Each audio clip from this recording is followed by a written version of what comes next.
सिद्धारमैया कर्नाटक के अगले मुख्यमंत्री होंगे। कांग्रेस ने डीके शिवकुमार को डिप्टी सीएम का पद देने का फैसला किया है। न्यूज एजेंसी एएनआई के मुताबिक कांग्रेस अध्यक्ष मल्लिकार्जुन खड़गे लंबी बातचीत के बाद कर्नाटक में सरकार गठन के लिए आम सहमति पर पहुंचे।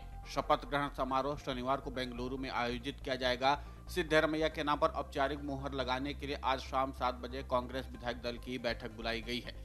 इसके बाद कांग्रेस नेता राज्यपाल से मिलकर के सरकार बनाने का दावा पेश करेंगे। इससे पहले मुख्यमंत्री के प्रबल दावेदार माने जा रहे दोनों नेताओं सिद्धारमैया और शिवकुमार ने बुधवार को कांग्रेस के पूर्व अध्यक्ष राहुल गांधी के साथ दिल्ली में अलग अलग मुलाकात की।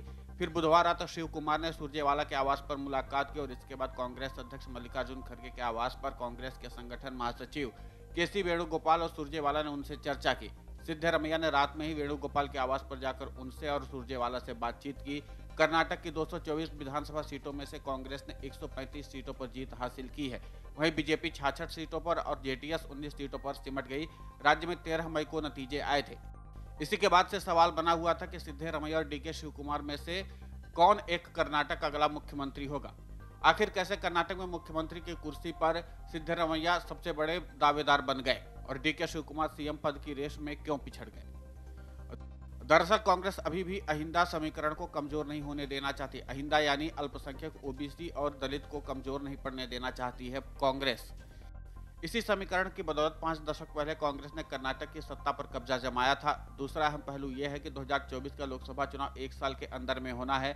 कर्नाटक में 28 लोकसभा सीटें हैं। कांग्रेस अहिंदा के मजबूत सामाजिक समीकरण से 20 से ज्यादा सीटों पर कब्जा चाहती है। अगर सिद्धारमैया की जगह पर शिवकुमार को कुर्सी दी जाती है तो यह समीकरण बिखर भी सकता है। इसलिए कांग्रेस ने बड़ा ही सेफ गेम खेला है, क्योंकि आगामी चुनाव में भी कांग्रेस अपनी शानदार जीत हासिल करना चाहती है।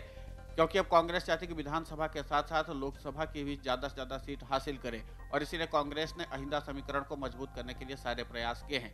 एक बात और जो सिद्धारमैया के पक्ष में जाती है वो है मास अपील। पूरे राज्य में उनका काफी असर है। खासतौर पर ग्रामीण कर्नाटक पर सिद्धारमैया की मजबूत पकड़ है। सिद्धारमैया कुरुबा जाति से आते हैं, जिसका राज्य में करीब 9% का वोट शेयर है। पिछड़े तबके के बीच सिद्धारमैया का अच्छा आधार है। सिद्धारमैया पर मैसूरू लॉ कॉलेज के उनके प्रोफेसर एमडी नुजंदा स्वामी का भी गहरा असर है। नुजंदा स्वामी ने कर्नाटक रैयत संघ बनाया था।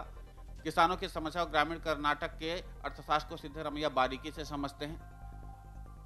दरअसल दिन में लंबी कवायद के बाद भी पार्टी में 2.5 साल के फॉर्मूले पर चर्चा हुई। इस पर भी डीके शिवकुमार ने शर्त जाहिर कर दी। सूत्रों की माने तो डीके शिवकुमार का कहना था कि अगर यह साझा समझौता होता है तो पहले 2.5 साल का कार्यकाल मुझे दिया जाए, जबकि दूसरा कार्यकाल सिद्धारमैया को। डीके शिवकुमार का कहना था कि मुझे पहला कार्यकाल दिया जाए या फिर मुझे कुछ नहीं चाहिए, मैं उस स्थिति में भी चुप रहूंगा। साथ ही डिप्टी सीएम के पद के लिए भी डीके शिवकुमार ने साफ मना कर दिया था, लेकिन पार्टी आला कमान की तरफ से देर रात में डीके शिवकुमार को मना लिया गया है और कर्नाटक में सीएम का फैसला हो चुका है। अब औपचारिक ऐलान से पहले विधायक दल की बैठक होगी। उसके बाद शनिवार को शपथ ग्रहण आयोजित किया जाएगा। कुल मिलाकर के लंबे मंथन चिंतन के बाद यह फैसला लिया गया है। वीडियो डेस्क अमरउजाला.com। मन से उजाला कर चले